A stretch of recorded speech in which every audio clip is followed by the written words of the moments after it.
by Daniel Defoe. Chapter 1. Wanderlust. I was born in the year 1632 in York, a large city in northern England. I received a good upbringing from my parents. My father was originally from Germany and had made his money in buying and selling before settling down in York and marrying my mother, whose surname was Robinson. This is why my first name is Robinson. My father's name was Kreutzner, but this was difficult for English people to pronounce, so it was changed to Crusoe. I had two elder brothers, one who died in the English army. I never knew what happened to the other, just as my mother and father would never know what was to happen to me. My father had wanted me to think about a career in law, but from an early age I had thoughts of adventure at sea. No advice could possibly ever change this. When I told my parents about my wishes to travel, they tried to persuade me not to do so. I tried asking my mother to speak with my father and persuade him to allow me just one voyage. I promised that if this journey was unsuccessful, I would return home and not think of the life at sea any more. My mother tried, but she made no progress with my father, and no agreement to my travel was given. My father explained that travel was only for the very poor, who had nothing to lose, or for the very rich, who could afford to risk their money on adventure. Middle-class boys should be happy with a life of work. My father begged me so much, even crying openly, that I tried to forget about my wishes for adventure and continue living at home. A year later, however, I could stand it no longer, and one day, while I was at the docks in Hull, talking with sailors, I met up with a friend who was going to London by sea. Without thinking about what I was doing, without asking for my parents' permission or even money, I decided to join him. Together we boarded the ship on September the 1st, 1651, and left the harbour on the northeastern coast on course for London. My bad luck started immediately. The sea was very rough, and I began to wish I had never left home. I could now understand what a comfortable life my father had lived, and just how wrong I had been with my own thoughts. I prayed to God to let me make it to land, and I promised him in return that I would go back to Hull, and from there home to my family. However, after several days of terrible seasickness, the sea became calm again. The other sailors joked about the terror I had felt. The storm, they explained, had been very small compared to the others they had experienced. And by the next day the storm had stopped completely, and my promises about returning to Hull faded away. I began enjoying life at sea, watching the sun set and rise over the water, and once thought, with joy in my heart, that it was the most beautiful sight I had ever seen. Within a few more days, however, the wind began blowing strongly once again, and a truly violent storm began. Again I prayed to God to allow me to change my mind and return home. The storm caused panic and destruction on the boat, and the sailors fired their guns as a sign of trouble. Never having heard guns before, I fainted on the deck and was kicked aside by my mates. When I awoke, I saw everyone jumping off the ship into a smaller boat. Seeing that it was my only way of surviving, I quickly did the same, and we sailed away safely. I watched over my shoulder as the ship, which we had left only moments earlier, sank to the bottom of the ocean. We arrived at Yarmouth, on the eastern coast of England, and the authorities gave us comfortable accommodation. At this point, I had to decide whether or not to continue to London or return to Hull. My friend was quick to point out that what had happened on my first voyage was a clear sign that the sea life was not for me. This made me very angry, and I made my decision to travel to London by land. I was too ashamed to go home, and would certainly be laughed at by my friends and colleagues. I travelled to London on foot. When I arrived, I decided to look for a voyage, and I had the good fortune of getting to know the captain of a ship sailing to Guinea, on the west coast of Africa.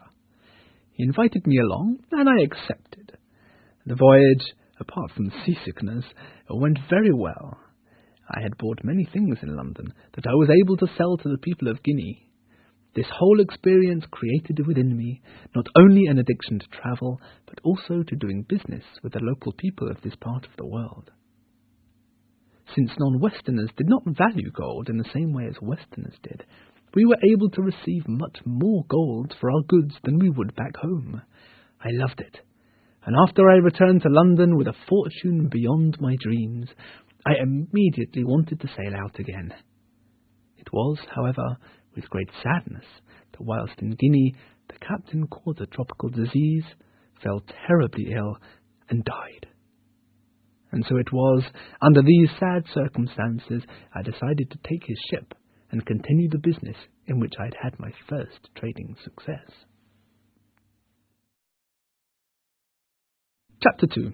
Captured by Pirates. I decided to go on the same journey as I had been on with my friend the captain, and so I set sail once again with a shipmate who had also been on the previous voyage to Africa. I was now captain of the ship, and this turned out to be one of the unhappiest voyages I would ever make.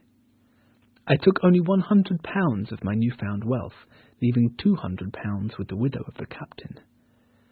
On a course towards the Canary Islands, we were attacked by Turkish pirates. After a short battle, where many died by gunfire, we were taken prisoners to Salé, a Moorish port. I was now to become the personal slave to the leader of those who took me prisoner. My new master made me do hard and boring work around his home. For the next 2 years, I wanted to escape, and the opportunity finally came when my master sent me, along with some Moorish boys, to catch some fish. In preparation, I secretly stored some provisions and guns on the ship. We set out to fish. I managed to convince Ismail, the sailor controlling the boat, that we would find much more fish further out to sea. When we were far enough out to sea, I approached him from behind and threw him off the boat, saying that he should swim for shore because I was determined to be free. I explained to the other boy, called Zuri, that he must be faithful or he too would be thrown overboard. Zuri said he would do this and also be happy to go with me on my voyages. I was keen to get as far away as possible, so we sailed for 5 days without stopping.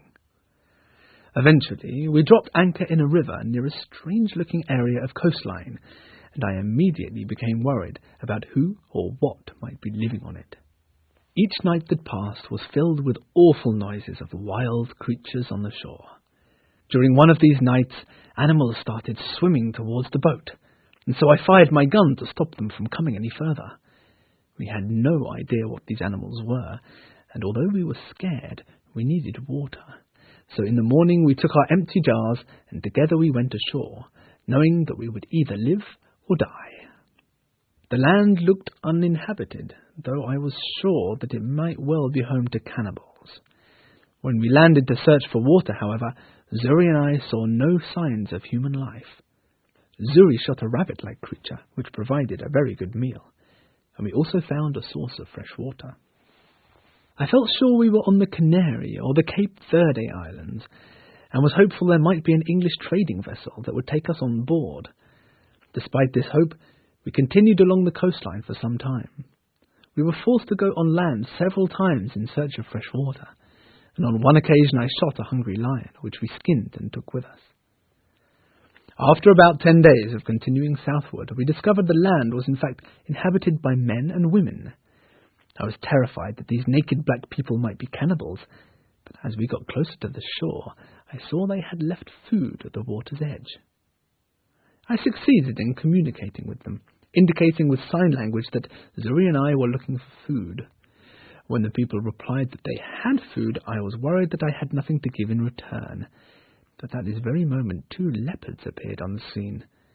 I raised my gun, shot one, and the other ran away. The people were extremely thankful and gave us the food we so badly needed. After 11 more days of travel along this coastline, Zuri spotted a ship, one that I identified as being Portuguese, and we set off trying to catch it up. Eventually, I fired a gun to get their attention. On reaching the ship, I was delighted to learn that not only would the captain allow us upon his ship, but he would also not ask for any money for a passage to Brazil, where the ship was sailing. The Portuguese sea captain was extremely kind. He bought my boat, all my worldly goods, and even Zuri. At first I did not want to part with my servant friend, but the captain promised to let him go in 10 years if he became a Christian. As Zuri did not seem to find this a problem, I allowed the exchange to take place.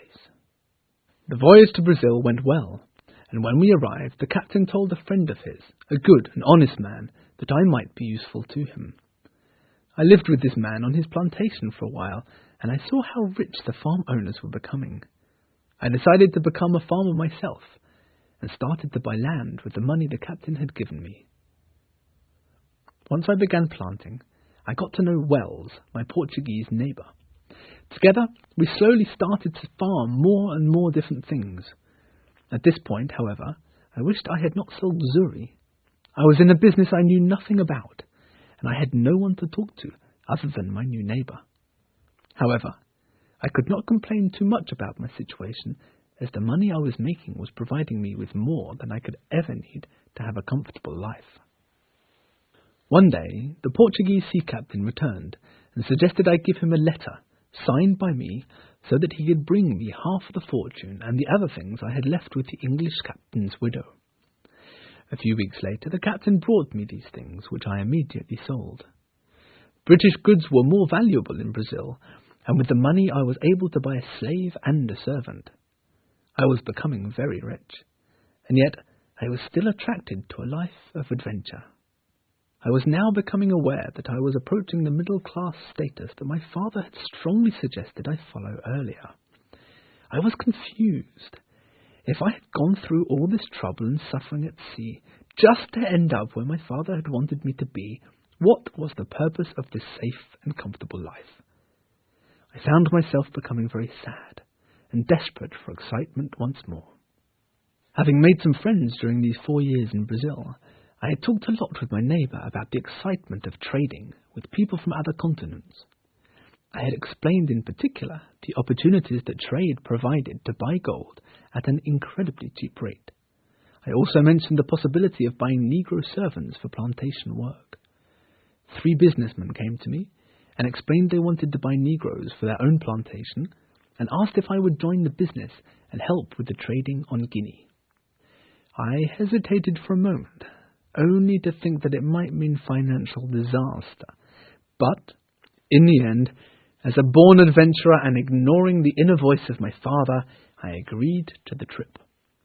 I boarded the ship from Brazil to Africa on September the 1st, 1659, 8 years after I had first run away from home. Chapter 3. Shipwrecked. At sea, the hot, dry weather lasted for a while, but then turned stormy. 1 man died of sickness. A little boy fell over the side of the ship.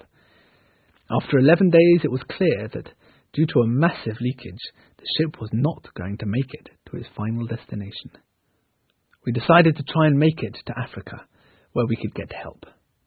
For 15 days, the 11 of us continued sailing, and then another massive storm came. There was land in the distance, but we were afraid it might be inhabited by cannibals. Suddenly, as we got closer, the ship crashed into the seabed. Rowing towards land in a lifeboat, we were deeply upset, since we knew as soon as we touched land, the boat would be smashed into pieces, and we would surely drown in the violent sea. We had to at least try and swim. As soon as we jumped into the sea, I had the good fortune of being helped to shore by a wave. I ran for the shoreline, but the sea continued to chase me. I felt very weak, but fought with every muscle against the force of the sea, and was finally able to make it to land safely. I thanked God for having saved me in this frightening experience. I looked around the beach, and saw nothing to help me in my terrible situation, and began running around in panic, until eventually I climbed into a tree and fell asleep, since I was afraid of the animals, and even the men who inhabited this land. When I awoke, it was a calm and sunny day.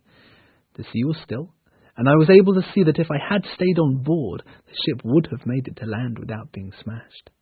but the rest of the ship's crew was dead, and this made me extremely upset. I swam out to the ship and took a few pieces of wood to build a raft. Onto this I loaded food and drink and other useful items such as guns, money, knives and books. I decided to return to the ship several more times to gather supplies like tools, clothes, a hammock and a spare sail. I made 11 voyages between the beach and the ship over the following weeks and brought back everything I could. I was also happy to have been able to save some pen and paper, 3 Bibles, 2 cats and a dog. Then the storm started again, and I was forced to remain on land. The following morning the ship had disappeared. It was under the sea with my 10 friends. After a while I decided to look around the island for a good place to set up home and store my supplies. Upon exploration of the landscape, I became more worried than ever. I was on an island. Moreover, it appeared deserted. There were no people, only wild animals. A tent served as a roof above my head.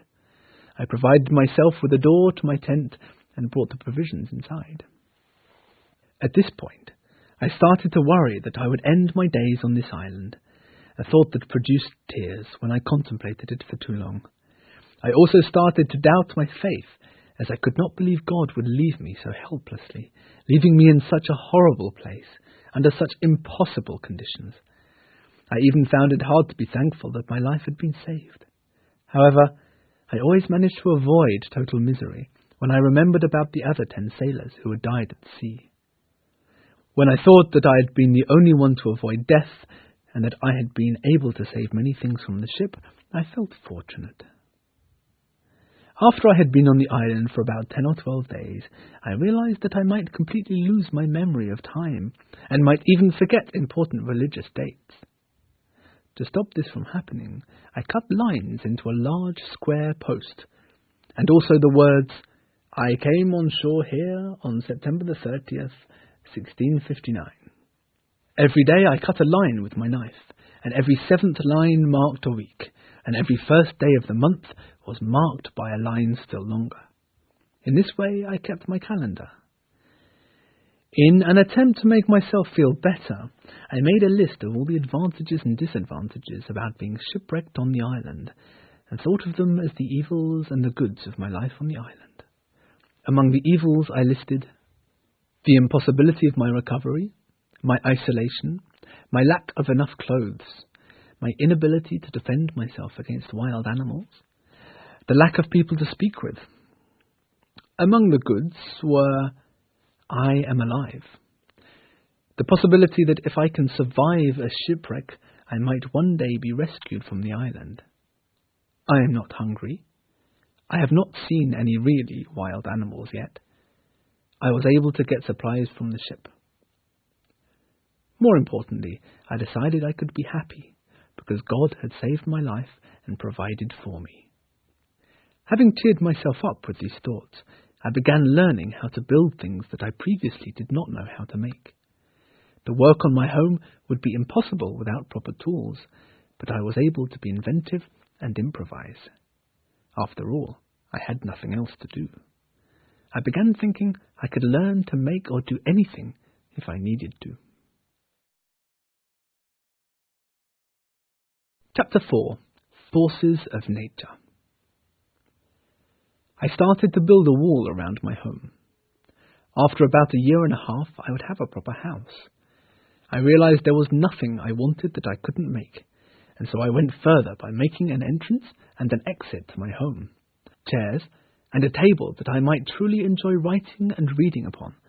I also began my diary, in which I started writing about my initial unhappiness and all the tasks and duties I had completed in getting used to life on the island. September the 30th, 1659. I, poor, unhappy Robinson Crusoe, was shipwrecked during a terrible storm on a horrible, unfortunate island. I was the only survivor from the ship's company. October the 1st. I discovered the location of the shipwreck. October the 1st to 24th. I went back and forth to save what I could from the ship. October the 25th. It rained heavily and the ship broke into pieces. October the 26th. I looked for a place to put my tent. October 26th to 30th. I set up my tent and stored my things inside. October the 31st. I killed a goat for food. November the 1st. I spent the first night in a tent in a hammock. November the 4th. I began my daily routine. November the 5th. I killed a wild cat and preserved its skin. November the 6th. I finished making my table. November the 7th to the 12th. I completed my chair. November the 14th to 16th. I made boxes for storage. November the 17th. I began to dig in the rock behind my tent to make storage room. November the 23rd. For the next 18 days, I widened and deepened my cave so that it formed a warehouse area, a kitchen, a dining room and a cellar. December the 10th. A large amount of dirt fell in from the roof of the cave. December the 11th. I fixed the cave's ceiling. December 17th to 20th. I began to furnish my house more interestingly and designed a dressing table. December the 27th. I killed a goat and injured another, which I brought home and helped to recover. I began thinking about the idea of breeding animals so that I might have another source of food when my current supply finishes. January the 3rd. I began working on a wall to protect my living area. I was now sure that if visitors came to the island, they would not be able to recognize my building as a man-made home. And so I had a routine for my hunting and building.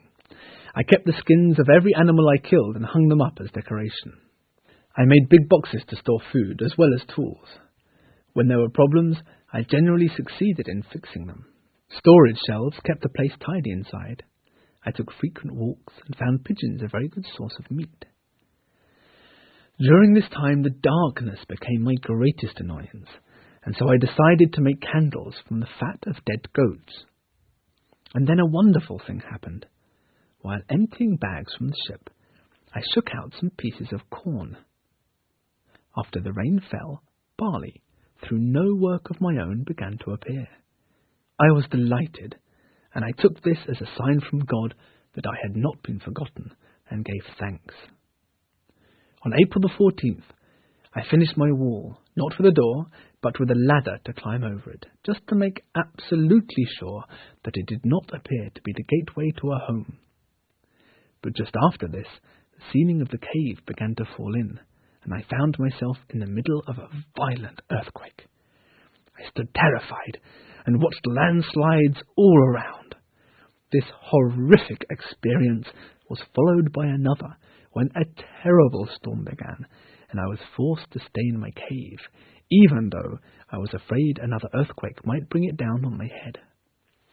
I decided at this point to move my home from the cave to somewhere that was out from under the earth, so that if an earthquake happened again, I would be in a less dangerous position. It would be a huge job, and I was not keen to begin it.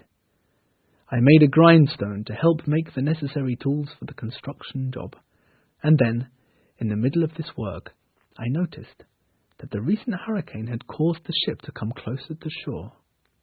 I could now see it clearly, and was even able to walk out to it. I began taking it to pieces, keeping the wood, iron and lead for future projects. I worked on the shipwreck until June the 15th. A few days later, I started to feel ill, and then on June the 21st, I became very ill, and prayed to God for the first time since the storm I experienced on leaving Hull. In my illness, I had terrible visions of a huge man coming down from a rain cloud, shaking the earth as he stepped closer towards me. The man said that because I had not said sorry for my adventurous ways, and not listening to my father, I would die. The man lifted a spear to kill me, and I was horrified. I began thinking about the lack of thought about my own life I had shown up to this point.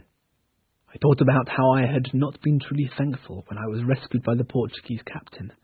I also thought that while I had been thankful for my initial survival on the island, these feelings had changed into a simple happiness to be alive. There was no recognition that God had been responsible. I felt guilty for becoming too comfortable on this island. My sickness was making me think about God again, and so I prayed directly to him, asking for his help. The following evening, while eating my turtle supper, I found myself saying grace for the first time in my life.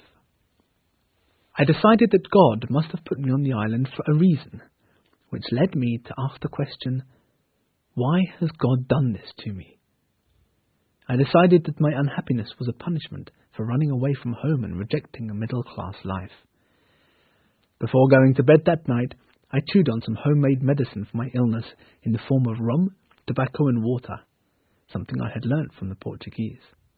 I also said, for the first time in my life, a prayer before going to bed. When I awoke, I felt much better. I continued the treatment with tobacco and alcohol, and as I began to recover, I started to worry that if God had saved me, what had I done to give thanks? I knelt down and thanked God out loud. The next morning, I began reading the New Testament. Where before I had prayed to be saved from my isolation on this island or from my sickness, I now prayed to be saved from the guilt that I had for not living my life as I should have done. As I began to recover, I was determined to get a better knowledge of the island. I decided I would explore the rest of the island. I was pleased to find tobacco growing. In the forest there was a lot of fruit, and even a freshwater spring. I brought the fruit back to my home, but I continually found myself away for such a long time that when I returned it was too old to eat. Returning home on one occasion, I discovered that some of my grapes had been stepped on. I thought there must be wild animals around, so I decided the best solution would be to hang the grapes to dry them into raisins. I developed such a love for the wilder part of the island that I began thinking of having a new home. I decided to simply build another one and have two homes, a sea-coast house and a country house. I finished the new place in time for the next rainy season. Chapter 5. Am I Really Alone? The 1-year anniversary of my arrival came, and I felt very unhappy. Again I prayed to God. So far on the island, I had learned how to make the best out of the rainy season and the dry season, and how to plant rice and corn. They grew well, so I farmed more and more. I kept myself busy with this farming and with making more useful household items, such as baskets. I moved frequently between my two homes. My greatest wish at this moment was for a smoking pipe. One clear day, looking out to sea, I was able to see a line of land, but could not be sure where it was. I was sure, however, that if anyone lived there, they would be cannibals. On my walks around the island, I discovered more wild animals. Many times I chose to sleep outdoors in trees to protect myself from them. When I returned home, however, I was always very happy to see my parrot and my young goat. The rest of the year passed without anything bad happening, and on the 2nd anniversary of my time on the island, I thanked God for the good fortune I'd had, the amount of food, and my ability to make a comfortable life for myself. I thanked God for easing my moments of isolation. I truly began to think that my isolated life was in fact happier than the life I had previously had in normal society. I thought that where previously I had walked about the island thinking about how lonely I was, I now started to feel it was more possible to be happy here than it was in a civilized society. I actually began thanking God for bringing me to the island. In my 3rd year on the island, I mainly read the Bible, in 3 separate sittings a day, searching for food every morning for 3 hours, and preserving and cooking the animals I had shot, or fruits and vegetables I had collected. I was constantly working on my corn and barley, improving my methods of protecting them from hungry birds. I taught myself how to make bread, and could not believe how complicated it was. In fact, I spent 6 months making the tools I needed to make the grain into flour, and to make the corn ready for the preparation of a loaf. I also taught myself to make pots, and I improved upon the system by making a kiln, after which I could make as many pots as I wanted. I was now able to make a stew. I seemed always to be doing something. At this time, my pet parrot Poll, who I had spent time teaching how to speak its name, actually did so. This was the first word I had heard since landing on the island. I was now growing interested in the land on the other side of the island. I believed from there I might be able to spot a mainland and therefore escape. I missed Zuri and the boat in which we had sailed. I decided to try and repair the wrecked ship's boat, but it kept sinking. I then decided to build my own boat, though I was unsure of how I would be able to get the boat off land. Wrongly, I chose to worry about this later, since although the boat was well made, I was unable to get it to the water's edge because of its weight. The only way was to build a canal to the ocean, which would surely take a long time. I chose to observe the 4th anniversary of my arrival respectfully, and was still surprised that there were no evils here at all. All the money I had was worthless, and I still wished for a tobacco pipe. I thought a lot about the good fortune I had had, and spent much of my time remembering the important dates in my life. At this point, though my clothes started falling apart, I did manage to use the skins of animals I had killed to keep me warm. The skins kept me very dry in the rain, and so I decided to make an umbrella from the same material. I then decided to make another boat, small enough that I could get it to the water, and in the 6th year of my captivity, I set out on a voyage around the island. The sea was rough, and actually took me away from the island. I began to worry that I would not be able to return. Slowly, however, the wind changed, and I was able to make it back to shore. I dropped to my knees and gave thanks to God. By night, I was able to reach my country house and became terribly frightened when I heard a voice calling my name, asking where I was. It was Poll, my parrot. For the next year, I lived a quiet life. I perfected my skills in making things and was able to do more and more to further my building projects. I had less and less gunpowder, however, so I began setting traps to catch goats and breed them. At this point, 11 years had passed. From the goats I had milk, from which I was able to make butter and cheese. I now ate like a king. I still wished to sail around the island, but I was afraid of being carried away by the sea, and so I decided to have a boat on both sides of the island. After several more years had passed, while visiting one of my boats, I looked down and noticed a man's footprint in the sand. I was extremely frightened, as I thought it must have been made by a cannibal from nearby lands. I wondered if they were on the island, and if it was perhaps even the mark of the devil. My faith in God was being challenged. I chose to let God decide. If I was not to be saved from evil, that was the way it would have to be. Chapter 6. Friday. I began thinking that I may have made the footprint myself.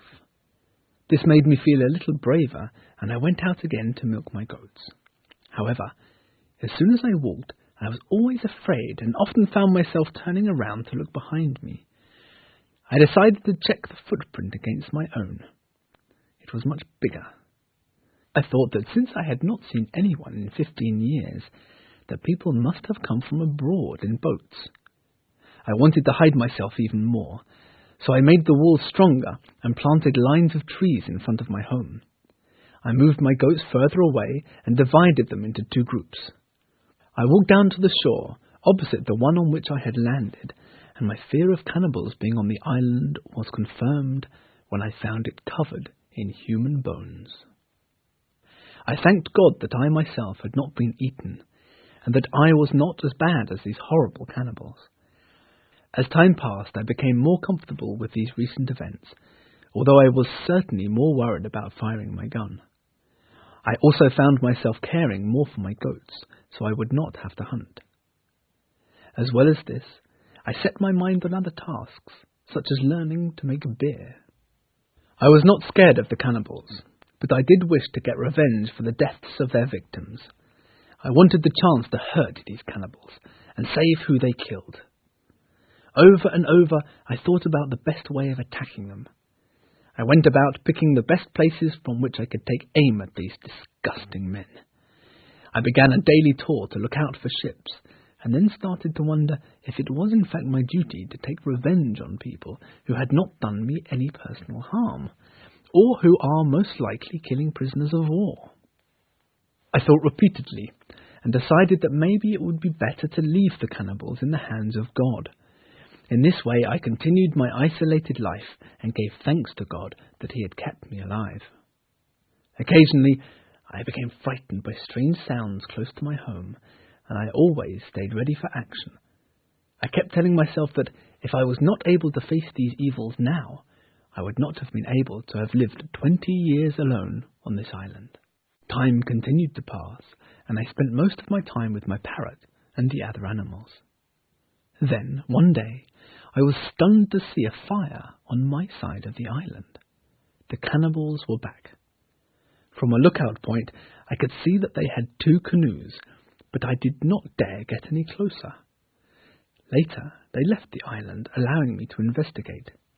I was horrified to discover the bones of human beings on the shore, and once again found myself making a promise to kill these cannibals when they returned. Around this time was the 24th anniversary of my time on the island, and this was marked by spotting the wreck of a Spanish ship. I was hopeful that there might be a survivor on board, and so I hurried to my boat and rowed out to the wreck. Apart from a dog, however, I found no survivors. I took the dog, together with some alcohol, clothing and money, and rowed back to the island. And so I resumed my quiet, steady life, always thinking about my good fortune. At night, however, I had nightmares about cannibals, and during this time I began to think that if I could save the life of a prisoner, or indeed a cannibal, I might be able to make him my companion, and make an escape from the island. I began to realize just how lonely I had been.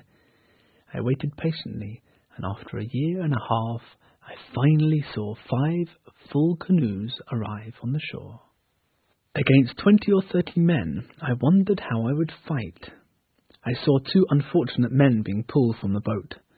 While one was being beaten and cut open for the feast, the other managed to run away, in my direction. I took my 2 guns and went to save his life. I managed to shoot the 2 men running after him.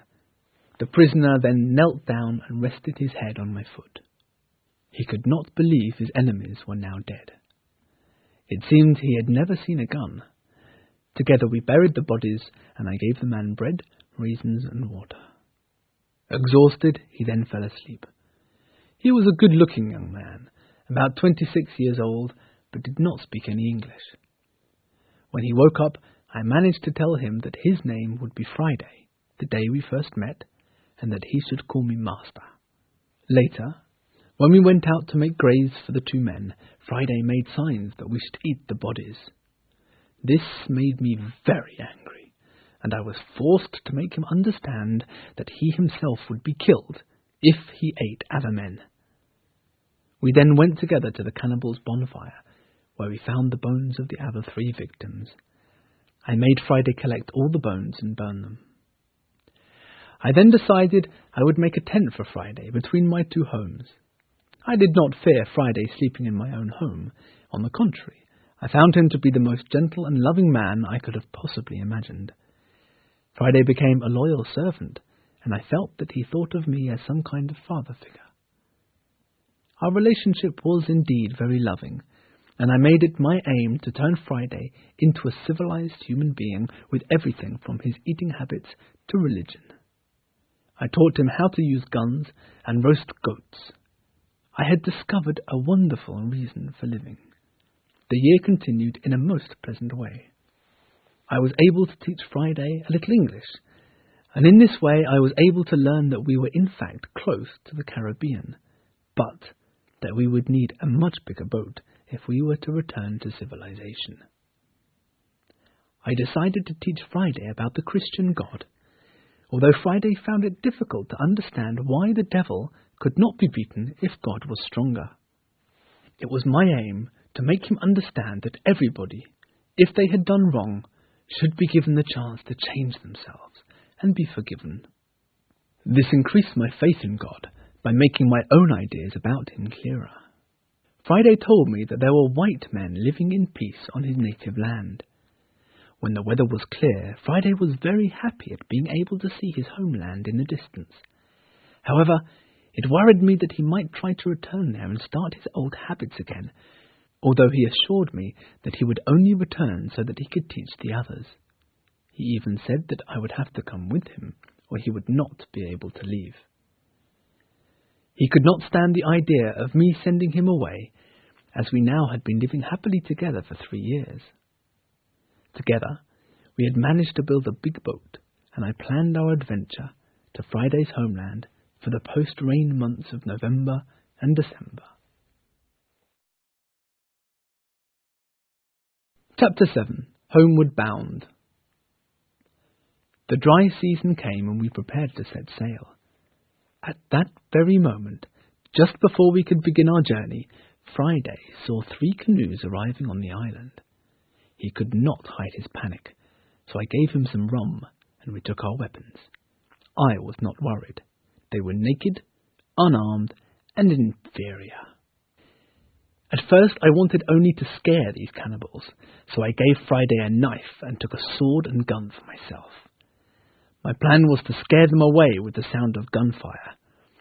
As we got closer, however, I was disgusted to see that they were eating the cooked flesh of one of the prisoners.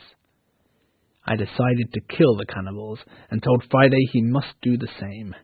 I gave Friday 3 guns. The next victim was a white man. We started shooting down from our hiding spot at the cannibals. They began running around, hurt and covered in blood. We ran down to the free man, and some of the cannibals escaped in their canoes. I untied the man and discovered he was Spanish. I gave him some bread and drink as well as a gun. He immediately jumped up and started trying to kill any cannibals who remained. The 3 of us killed 21 cannibals, almost the entire group, except for the few who had escaped in a canoe.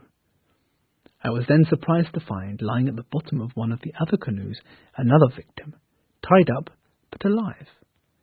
Friday was ecstatic. It was his father. The reunion was wonderful, and I was very touched by this human emotion. We gave the prisoners bread and water. Friday and I made them some beds. I was very happy that my island could now be thought of as populated, and myself the rightful ruler of this land. Talking with the Spaniard, whose name was Christianus, I learnt that more of his men were living with the cannibals, but in peace. I would have liked to join these Europeans, but I feared becoming a prisoner myself.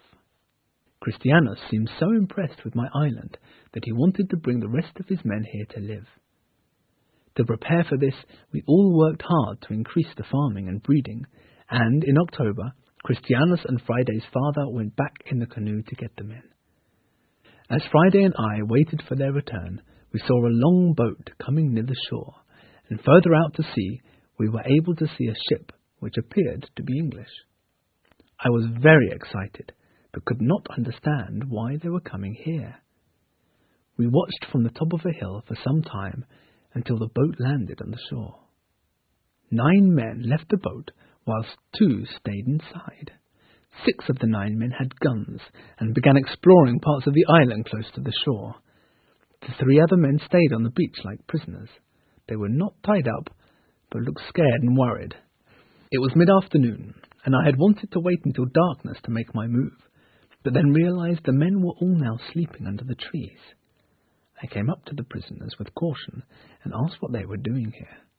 At first, the men believed I had been an angel sent by God, and they began crying. I told them I was in fact an Englishman and asked if I could help. One man explained, with terrible fear in his eyes, that he had been captain of the ship, but that his men had mutinied, taken him prisoner, and instead of killing him, they had wanted to leave him, the first mate and a passenger on the island, to die.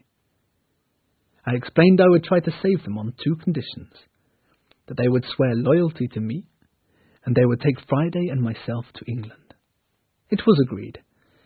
I had asked if all the men were bad, to which the captain replied that there were just 2 in the group who were truly evil. By this time, I had given the men guns, and when the battle began, the 2 evil men were shot dead. The rest of the men survived the attack and were taken prisoner. The captain and I told each other our stories, and I gave him and his men food and drink. The following morning, we pulled the boat up onto the beach and made a hole in it, so it could not be taken by the other sailors. What's more, it could be used as an alternative form of escape if my plan was unsuccessful. As the captain had thought might happen, some men came from the ship to investigate why the other men had not returned. 10 men with guns arrived on the beach, and the captain identified another 2 within the party who were truly evil. 7 men began looking for their fellow mutineers, whilst 3 stayed in the boat. I knew they would be unable to find their friends, since we had tied them up and hidden them in my home. After examining the broken boat, shouting for their friends and firing their guns, it seemed they might return to the ship and sail away, which would have been a disaster. Just as the men were about to leave, I instructed Friday and the first mate to shout from an area within my sight. The men ran back to the shore, but 2 stayed in the boat.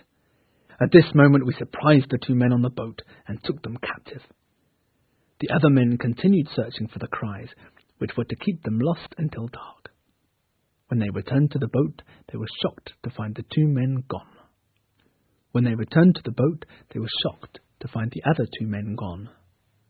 We approached this group of men, and the captain shot dead the main mutineer, injuring another, who died shortly afterwards.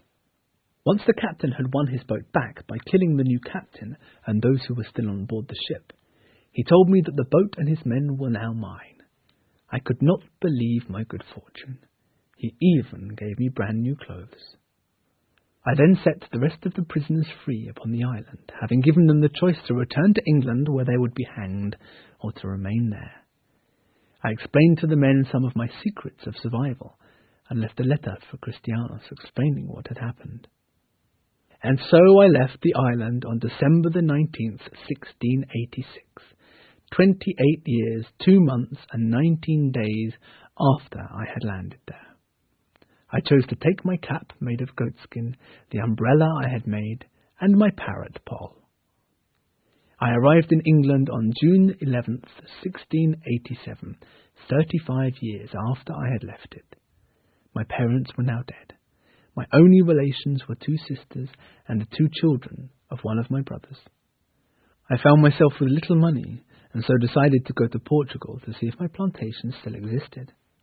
I found the old Portuguese captain in Lisbon, and was able to get in contact with the old plantation partners. I discovered at this point that I had become extremely wealthy through my farming, and so I decided to sell the plantation and settle in England. I was now able to provide for my sisters, and also the education of their children, and that of my brother's children. I myself got married and had 3 children.